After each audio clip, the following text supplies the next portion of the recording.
So here's another question that we had, and it was about couples living together who aren't married. And of course, from the church's perspective, we don't think that's a great thing. But it can be hard to know what to say and what to do. I deal with a lot of couples who are preparing for marriage, and many of them are already living together.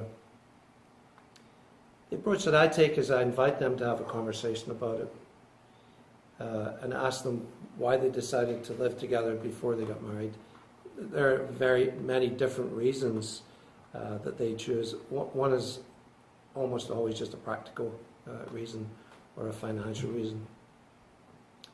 I personally think that the deepest reason is that couples don't have a clear understanding of what marriage really is.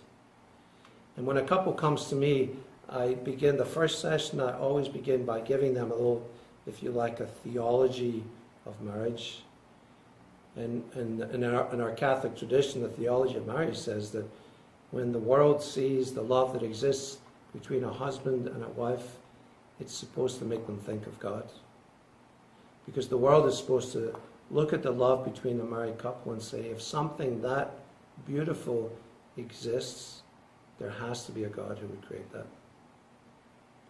We also say that God is the author of marriage. And when a couple comes to me, I say it was God's idea, but He's not just the author of marriage in general as a general principle. He's the author of this marriage, of your marriage. And it's a vocation. You know, when you hear the word vocation, sometimes you think, well, of a nun or a priest or, a religious person. But every person has a vocation. And we say that marriage is a vocation. And so if God has called a couple to live this vocation, then He has a plan for that. And we have to seek His plan. We also say that marriage, married love is an icon. An icon is a religious painting or image that communicates a meaning. And married love is supposed to communicate the love of God that He has for the church.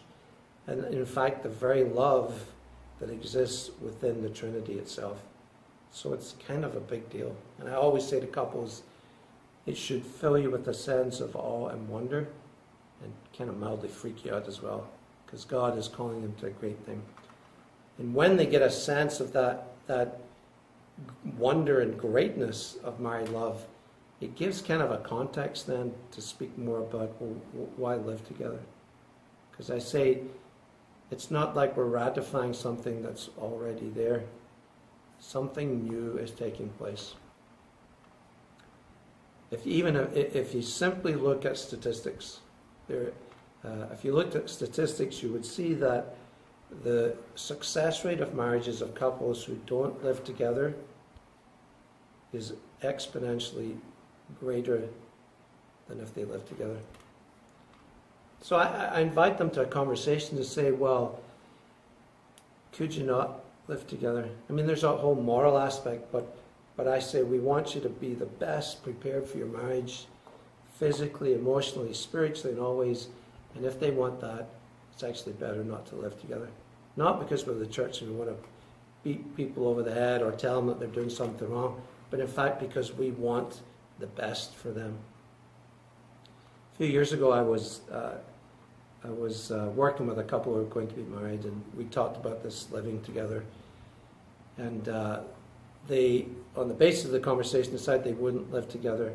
And just before they got married, they came to me and told me that they had meant all the difference, because they felt that they had really invested in what they were doing, and they were so glad. So it can sometimes be an awkward conversation to have with people, but really the church's teaching on living together is based on God's law, God's plan for them and for their own good. Living together is not a deal breaker for getting married in the church. We just encourage people not to do it. So anyway, there's the answer to that question.